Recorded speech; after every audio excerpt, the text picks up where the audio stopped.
Hey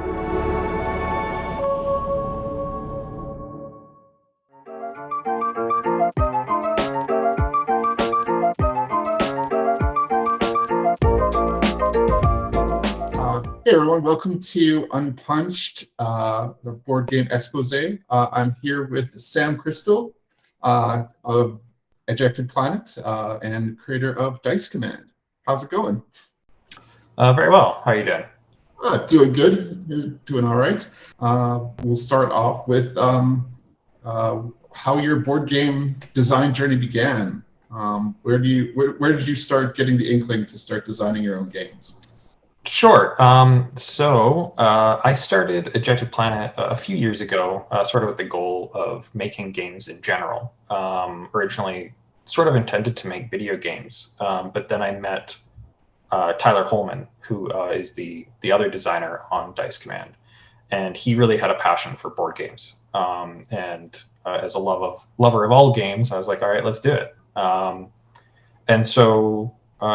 We started making games, making prototypes, going to local meetups, going to design cons, that sort of thing, and just sort of that really intense ability to iterate and design a game really quickly in board gaming was really cool. And that's how it all came together. How did you meet Tyler? He worked with a friend of mine. I just was talking to a friend about, I kind of want to make games. And a friend of mine was like, I know this guy that is trying to get into that. And so, I met him and I was like, you want to do this? And he was like, hell yes. Well, sometimes that's all it takes. Just you both have the same passion and kind of focus on working together to make something great. Yeah. That's cool. What were you doing for work beforehand? So before and during and still, I'm an electrical engineer. I work in electronics. I make wireless speakers mostly, and technology to support. Do you find that there's any kind of skills that you can transport from your electrical engineering to game design? I do a lot of programming.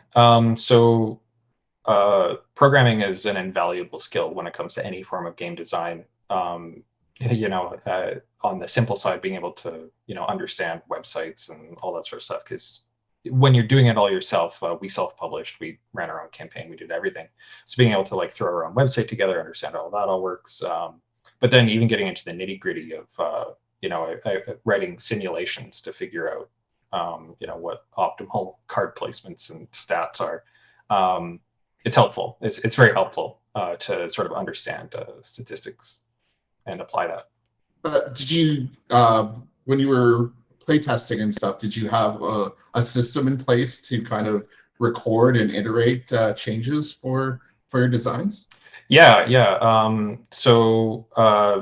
did a lot of playtests, and we did them all online, which actually sort of lent itself almost better since we did this in sort of the heart of the pandemic during lockdowns and stuff. Because we were literally sitting at our computer, all of our playtests happened. I would have an Excel spreadsheet next to me, just filling in data, things like dice rolls, their outcomes, sort of trying to follow, who's rolling well, who's rolling poorly, did that matter, what cards are they drawing, all that sort of stuff, and trying to correlate all that into sort of balance ultimately. Do you find that helped with your iteration of the game? Yeah, I think one of the biggest, the one feedback we get from the game is that it is very tightly balanced, and I think that's something that we really strive for and something that we hit. That's awesome. I guess tell us a little bit about Dice Command then. Sure. So it's it's a semi-abstract war game. So it kind of plays. It's World War II themed, sort of. Just as sort of a backdrop, but it is very abstract. And what I mean by that is there's no minis, there's very little art. It's all it's more sort of a, some people say it plays almost like a Euro in its placement and abstractness, but in the end it is still a war game where you are placing units out onto a battlefield and sort of pushing through each other in a tug of war. And that the ultimate goal is just to sort of push through and take over your opponent's base. It's very simple and very fast, but it's got some very tight design strategy to it. Mechanics of the game, what would you say was the thing that really kind of drew you to creating the game? What was the key mechanic that you really enjoyed? Sure. So the mechanics that we really wanted to focus on are really dice. When I think of board games, I usually think dice. I love chucking dice. I like, playing with their outcomes, all that sort of thing. Plus, also, this was our first foray into board game design, so we wanted to keep it kind of simple in terms of components. So we're like, okay, right from the outset, D6s, and how can we make that interesting? And dice placement is a genre that kind of has had a lot of really interesting games, especially over the past 5 years, probably, where you're able to take dice and their outcomes and focus that into a bunch of really cool effects and strategies and all that sort of stuff. So dice placement was really the sort of core mechanic that I think we really, really liked and wanted to go with. Nice. Yeah, and the final product, the dice look phenomenal on there. What made you kind of decide to use those dice as sort of units in like a war game? That seems really cool. So yeah, kind of the funny thing about it is that when it started out, there was no war theme. It's very sort of a this was a bottom up design where Tyler came to me with just a piece of like a grid of paper with it was like a 5x10 grid and dice, and he said, okay, we're gonna roll dice, we're gonna place them on this, and then we're gonna push through each other. And like, so the core combat mechanic of this like tug of war was the first thing we did, but there was no idea, there was no theming, there was no extra cards, there was no actions or anything like that. And so we played that for a bit, and I was like, this is a great core concept, but let's flesh it out and push upward with it. And so that's where it came from. The dice becoming units was sort of the first thing, actually. You said that you were starting out, you're very interested in video game design. Did you pursue that in any way? Do you have any games that you made? Only toy concepts. I'd still like to pursue that in the future.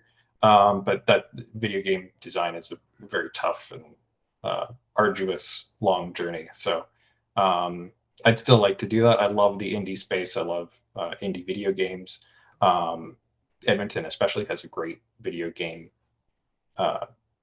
background. We've BioWare and Beamdog and these other great video game companies are headquartered here. So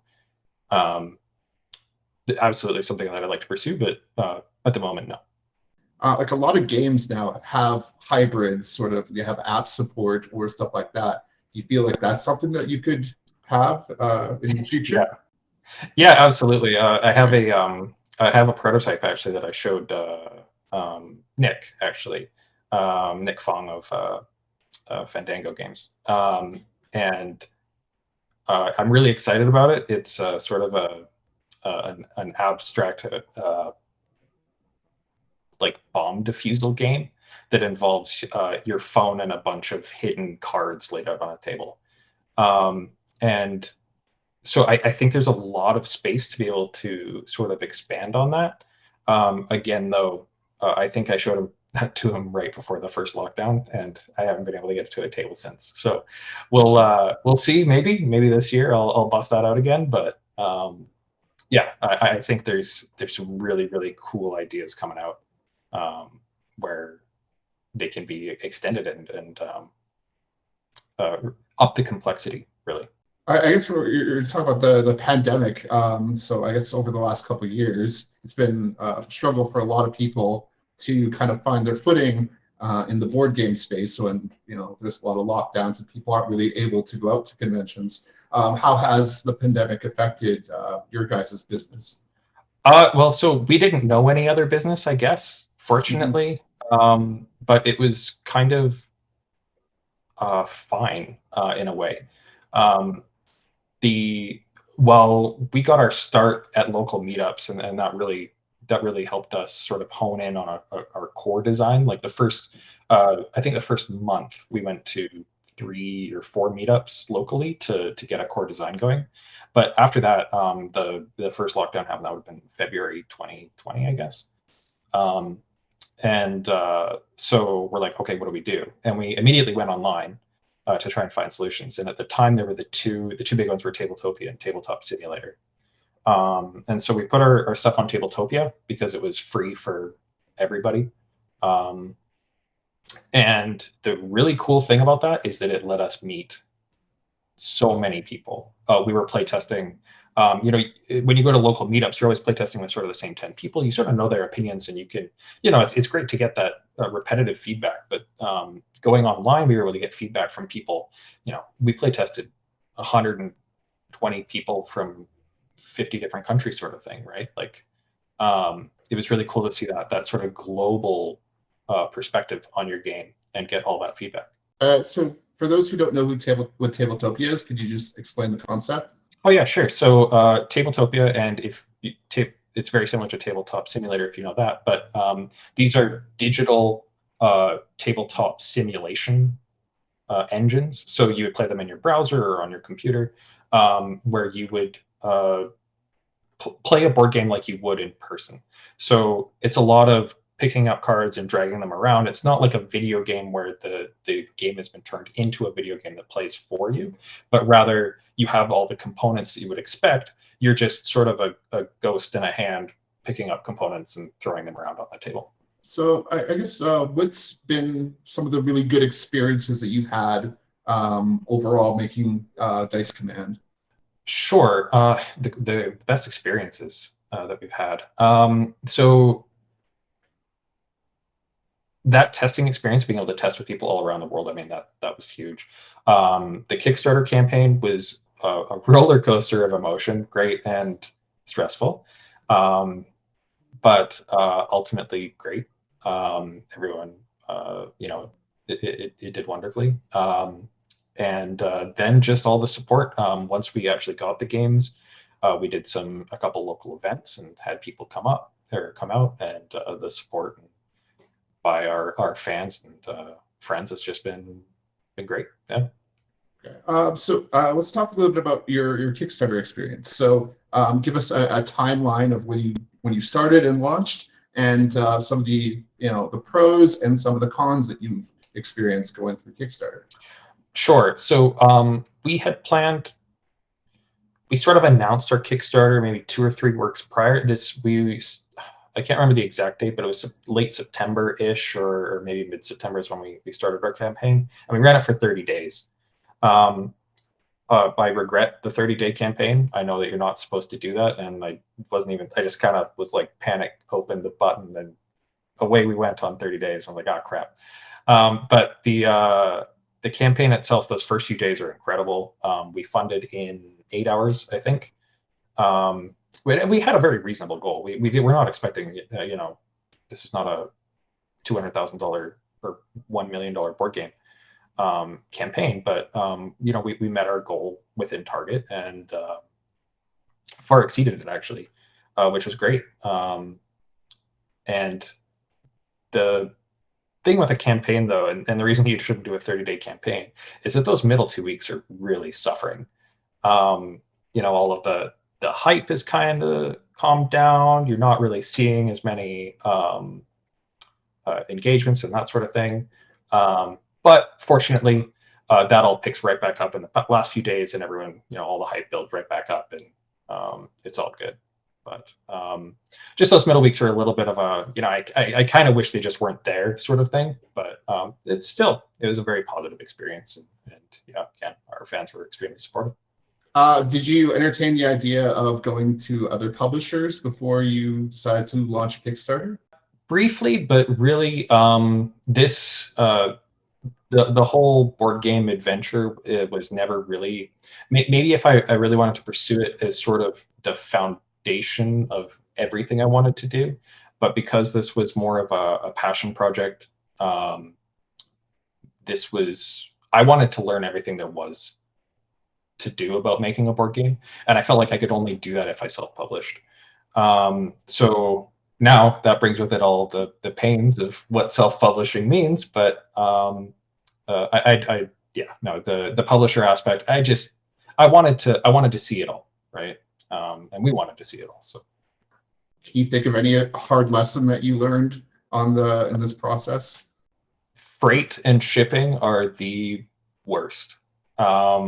Just in a lot of ways, the time risk associated with them, the cost. I mean, nowadays it's way worse. Now it's much worse today. Back, we barely got dinged. We were kind of like, as shipping costs were sort of rising in 2021, we got hit with like the first sort of increase, but now they're, as everybody knows, they're really insane.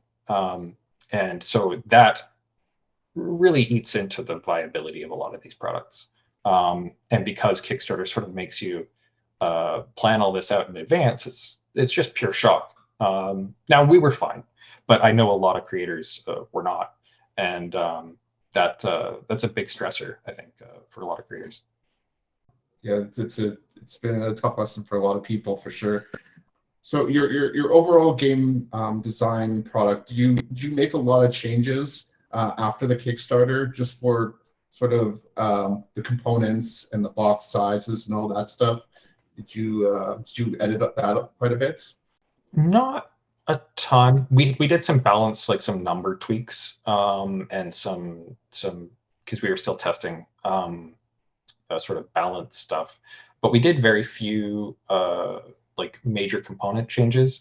I guess part of the running the campaign, it's all coming back. It's been a bit, but it's coming back to me a bit. Stretch goals are interesting, and that we didn't plan any. Just kind of like, oh no, what do we do?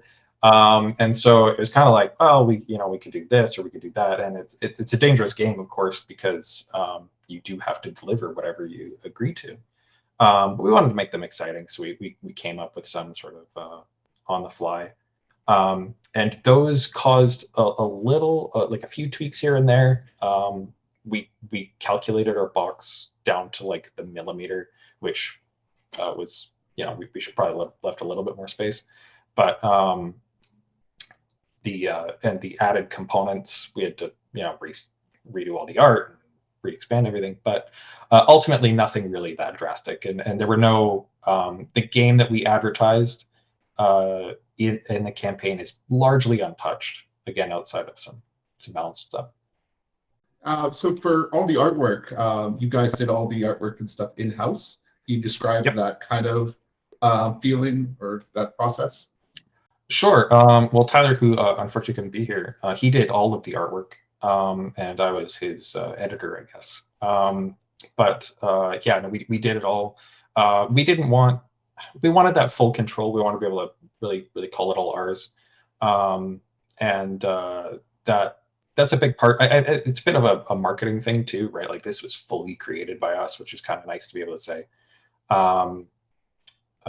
The only art I made the tank mini, but the tank mini is purely like a add-on. It's not really like part of the core game. And so but the design of the art, and Tyler did a great job. Really the core thing about the game, I get, because it's like pretty minimal art, is that it's really like a user interface. And so just being able to carve out a user interface that people intuitively understand, that was sort of the biggest challenge of the art. I guess throughout your Kickstarter, what steps did you do before your Kickstarter in order to prepare and create interest for your game? Sure. So to prepare for our Kickstarter, the main thing is building the page itself was an ordeal.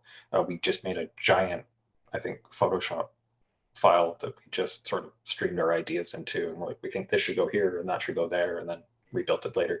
And that took a phenomenal amount of effort to get something that we were like, yeah, this looks good, right? Like, there was a bunch where like, oh, this looks kind of, I don't know, this that sounds bad, like all that sort of stuff. And then meanwhile, to advertise it, the Kickstarter had just sort of started the whole follow link thing, which was great. So before your campaign launches, you know, you can have a button where it's like notify me when this goes live, sort of thing, and that was really handy. So we advertised that on all of the Facebook groups, our Instagram, all that sort of stuff, and right when we hit, that's really handy because you really want people to know when it goes live, because those first few hours of your campaign are really the most important. Yeah. When did you feel like you knew that your game was going to be successful on Kickstarter? Was there a moment when you? Yeah, I mean, we pretty much knew. I mean, like, I ran the numbers and took all of the. Fortunately, there's so many great resources in board gaming. That's another thing that's great about the board gaming industry, is that really anything you want to know, there's people out there talking about this stuff, and they're really, really good about it. You know, Stegmeyer, his stuff is just incredible. But what this gives you is it gives you an idea. Okay, so we have this many followers here. We have this is our mailing list looks like. You can put all that into a bunch of numbers and can be like, okay, I'm pretty sure we're going to be okay. But still, until you hit that button, you have no idea. But the first few hours went really, really well. And from there, fortunately, within, I think 8 hours, we were funded. And so it was a big relief. Yeah. Needless to say. Yeah, that's always great to know that, like, just getting that funding goal out of the way right off the bat, and then everything else is just gravy at that point. I guess, what do you think is really good about Alberta game designers, and why should people support independent designers? I think for me, indie games, be it video games or board games, are they tend to take more risks in mechanics, and that's something I really like.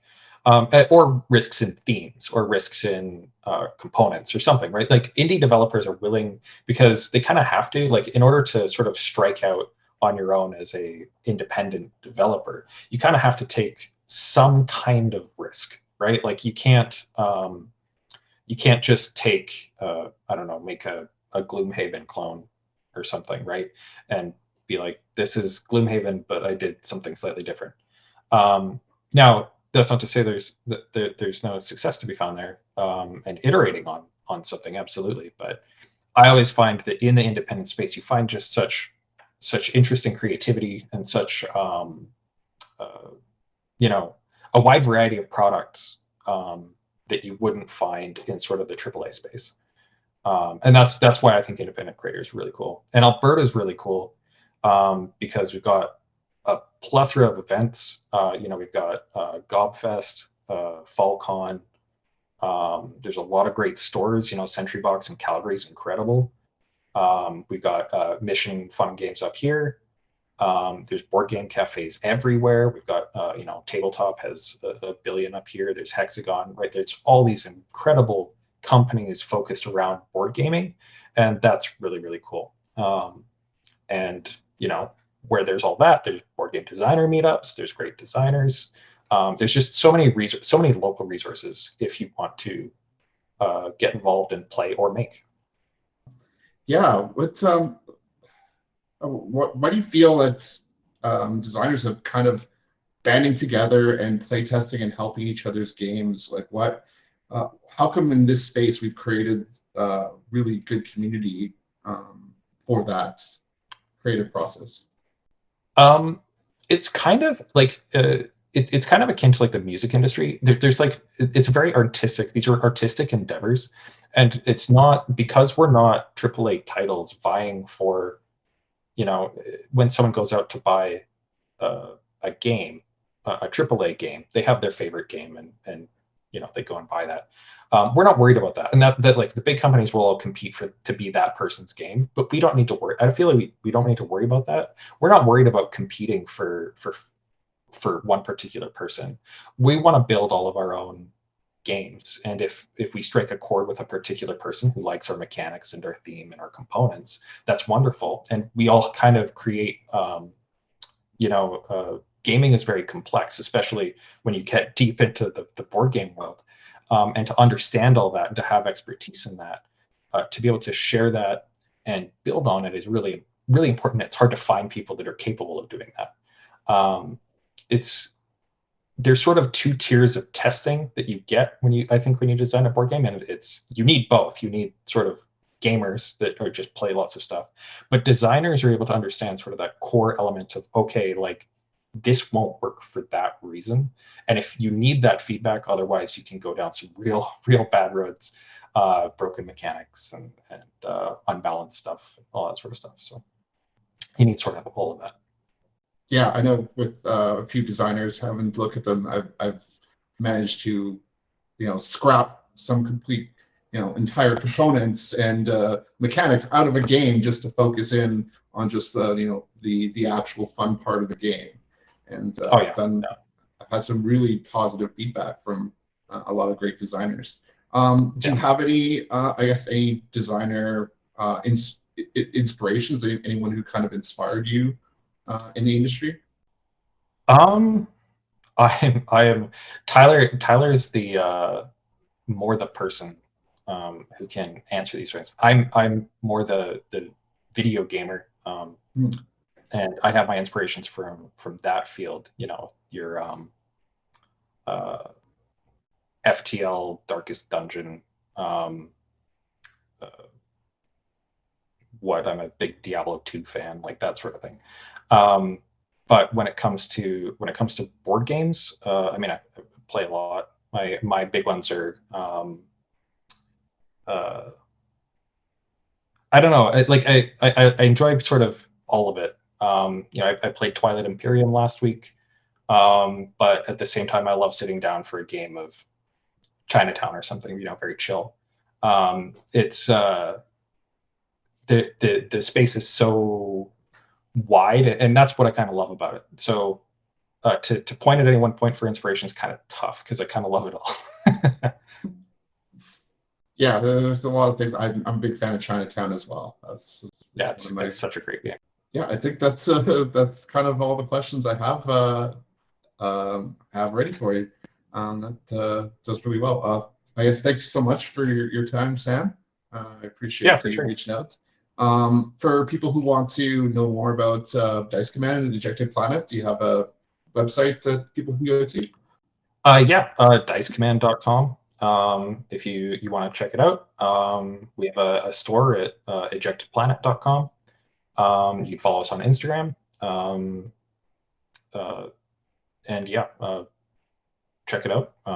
Reach out to us. We're always happy to engage. We play with, we do pick up games with all sorts of people. If you want to learn the game or something, we do that all the time. So, yeah. Awesome. Thanks again.